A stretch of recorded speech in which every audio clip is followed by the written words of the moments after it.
Do people come up to you and say, well, I have this going on. Do you think that's something your husband can take care of for me? Or what can your husband do for me?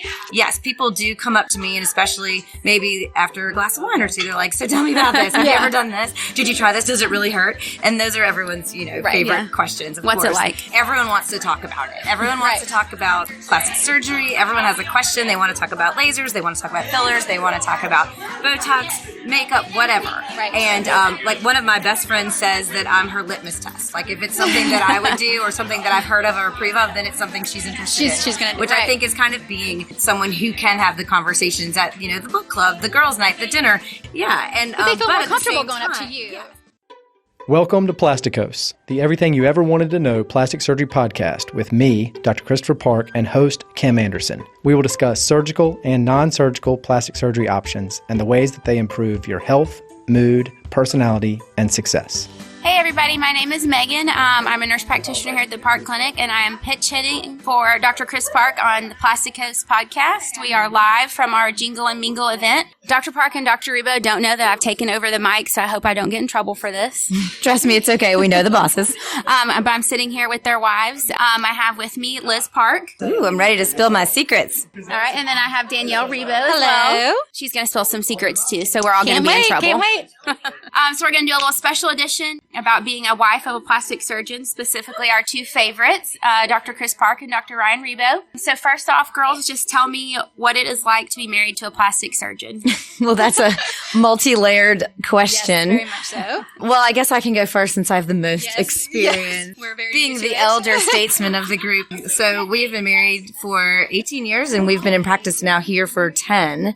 It's been a long road. I mean, it's a hard lifestyle and job. It takes a lot out of him. It takes a lot out of our family, but it's all for a really rewarding result. Chris, starting this 10 years ago, has built this from the ground up. He's in solo practice, or was until 6 months ago, and now is so excited to have a partner to share in this with him. But it's taken a lot. It takes a lot of work.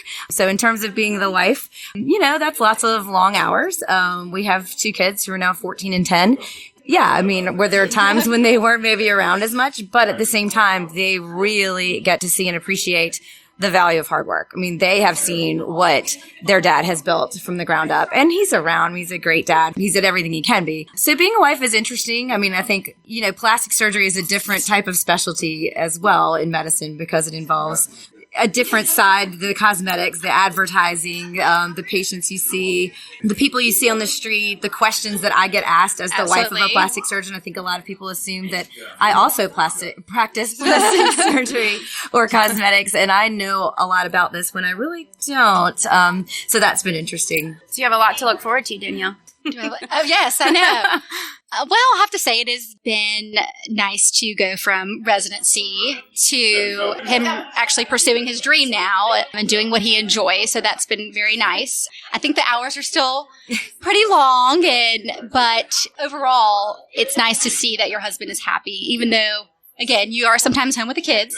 A lot. And I think the hardest part for me now and then in residency was just not knowing. It's a very unpredictable lifestyle with any surgeon. So you may prepare for dinner and think he's coming home, or he says he's coming home, and things go later than expected. And, the kids have kind of adapted to it. And he usually makes it home for bedtime, which I think is the most important for our girls, and getting to tell them goodnight. And now that he's not in residency, he actually gets to tell them good morning. So that's one positive thing that we've really enjoyed. Right.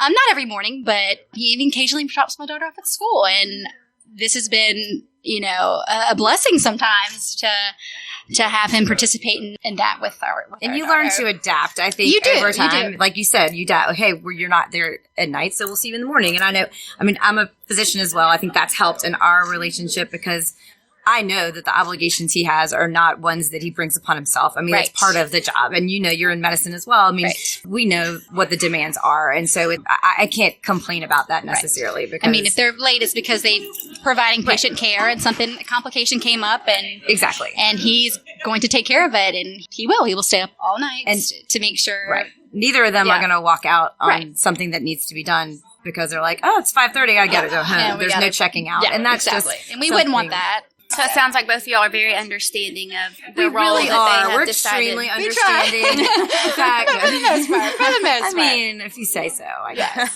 Yes. So it's more than just a job for them, but it's a job for you all as well to be a wife and a mother to your children that you all have together and to find a work-life balance. It is, but it's one that I gladly take on. I mean, I wouldn't change it. I mean, very proud of what he's done and what we have. So, and I think the longer we've been here, the more people that you meet on the street. We don't talk about his practice. I'm a physician as well. I don't talk to him about my patients. He doesn't talk to me about his. I really do not know anything because I don't want to see someone on the street and accidentally, look at or something or have patients think that I know what has gone on with them. So we do not talk about it. But patients will come up to me and people will come up to me. And it's so rewarding when they do and say, oh, this was the best thing. I'm sure you heard about what he did for me or did for my father or did for my child. And I'll say, no, he didn't tell me about that, but that's incredible. Right. And the longer we're here, the more and more that happens. I mean, that makes you feel it's incredible. Yeah. Good to know that great. his And it makes time my is- kids feel right. great too. That's true. Because my kids get those stories at school and they get those stories, with their friends and, oh, he helped my mom. He helped my little brother, and you're just like, oh, that's awesome. Well, we're looking forward to that.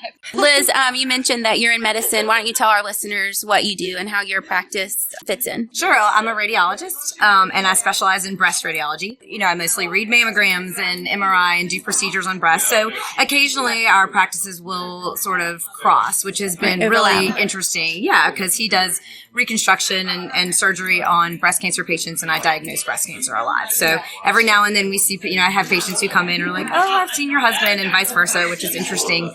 And also it's fun for me because we can talk about cases at home sometimes, which sounds really dorky, but that's kind of who we are. Yeah. I mean, we're nerdy doctors, and sometimes like this really interesting case, and we can bounce things off of each other, and that's been really, really interesting. I do see a big smile on Dr. Park's face whenever a patient comes in and says, your wife sent me here, your wife found my breast cancer. So that's interesting for me to kind of see that connection. Well, vice versa. I feel the same way when they come to me. Okay, and Danielle, tell us your involvement in medicine. I have been a PA, a physician assistant, for 10 years, but I'm currently staying at home for the first time for the past 6 months. But I worked in a few fields, mostly spine and then some primary care. So same thing, I'm not a specialist in plastics by any means, but it's nice to understand just the medical field and be able to discuss cases, not patients specifically, but medicine in something general. to relate to. Exactly. And, when we first started dating, I felt like we had a lot of that, and it was funny. I think that's one of the common things or interests we had, and things worked out. So did y'all meet through medicine, like in absolutely med school, not. and you were in PA we school? met before he went to med school. So he started med school the day I graduated from PA school. So I was finishing and he was starting. So we met just through mutual friends in New Orleans and went to the same high school, brother-sister school, and never knew each other. So, came, I guess. To be. I know. We met before he started his medical, he was applying for med school. So y'all have been on this journey for the whole thing? The whole thing. We got married before he started residency, but we were dating through med school. So, been there the whole road. And Liz, the two of you, did you all meet through medicine? Oh, no, we met at the end of our undergraduate. We were both, I'm from New Orleans, he's from here in Mobile, and we both went to University of Virginia. And so we met, he was finishing up, he was almost about to graduate. I was in my third year, and he was already headed to UAB when we met. So we had about a semester up there, and then we ended up both going to UAB medical school together. And then we got married at the beginning of our residency at Wake Forest. Okay, that's nice. I like to have the medicine side with both people because I can relate to that. My husband is a physician assistant, so we like to hash it out over dinner sometimes and absolutely. Share stories and bounce things off of each other. So I know girls like to talk. Do people come up to you and say, well, I have this going on. Do you think that's something your husband can take care of for me? Or what can your husband do for me? Well, I will say, and Danielle, you'll know this, the longer you are around and the more you practice, everyone wants to talk about it. Everyone wants to talk about plastic surgery. Everyone has a question. They want to talk about lasers. They want to talk about fillers. They want to talk about Botox, makeup, whatever. Right. And like one of my best friends says that I'm her litmus test. Like if it's something that I would do or something that I've heard of or approve of, then it's something she's interested in. She's going to do. Which I think is kind of, and that is, in a way, that's true, sort of my role in a lot of ways, is kind of, being someone who can have the conversations at, the book club, the girls' night, the dinner. Yes, people do come up to me, and especially maybe after a glass of wine or two, they're like, so tell me about this. Have you ever done this? Did you try this? Does it really hurt? And those are everyone's, favorite questions, of What's course. it like? Yeah. And, but they feel more comfortable going up to you. Yes. But a lot of times it's not that they're not comfortable necessarily, but it's like they don't want to make an appointment and come in and talk when they're maybe just taking the little baby steps of a question to figure out just the beginning of what it even involves. But that is where we can help. I mean, I love talking about it. What I do know about, when we did kind of laugh about this before, when I first was marrying Chris, people were like, oh, you're marrying a plastic surgeon. That's going to be a weird position to be in. And I thought, well, why? And they're like, well, because people are going to look at you and be like, oh, well, she looks so good, it's all fake. Or on the opposite side of the coin, like, you think she could take care of that, don't you? And so it's like a weird, you in a way you feel like you're a little bit more exposed, like people would be looking at you a little bit more critically. But I've not felt that in the community. I mean, everyone's been so kind and nice, and it's been great. But it is nice to be able to talk about, the things that are here. And I'm learning more all the time. Whenever something new comes out, I'm always like, so what is this? What are we doing? Right. I will always volunteer if they need a guinea pig. Well, not always. Yes. There are perks. Not always, but generally I'm not opposed to coming in and either seeing or trying something. And so it's, it's fun. I like talking about it because it is fun, especially the older me and my friends get. I mean, the more and more people are like, so let's talk about this. Do you find in a way that you're kind of an extension of your husband's, that you, like you said, your friends ask you and they kind of want to know what's I think going we're like on? a gateway. Yes, a little bit of the gateway. And so then they're like, is it okay if I want to make an appointment just to talk about this? I'm like, of course, absolutely. And a lot of times I'll tell Chris that I'm coming in, or tell him that I want to come. And so then when they come, they feel like the ice has been broken, and he's expecting them, which obviously does not need to be done, but it makes them feel a little bit more comfortable, which of course I'm always happy to do. Right. Okay, ladies. Well, thank you so much. This has been a lot of fun. Yes, we've really enjoyed being here. Thank you. Yes, it's been great. Thank you for all your candid conversation. This is your host, Megan Vallance at Jingle and Mingle, Plastikos Live. And Dr. Chris Park and Dr. Ryan Rebowe will be back with you for the next episode. Save me some prosecco. Well done. That was good. That was really good. Thanks for listening to Plastikos Podcast. Please follow us on our Facebook page, and please rate and review Plastikos on iTunes and anywhere else you get your podcasts. This really helps others discover this show.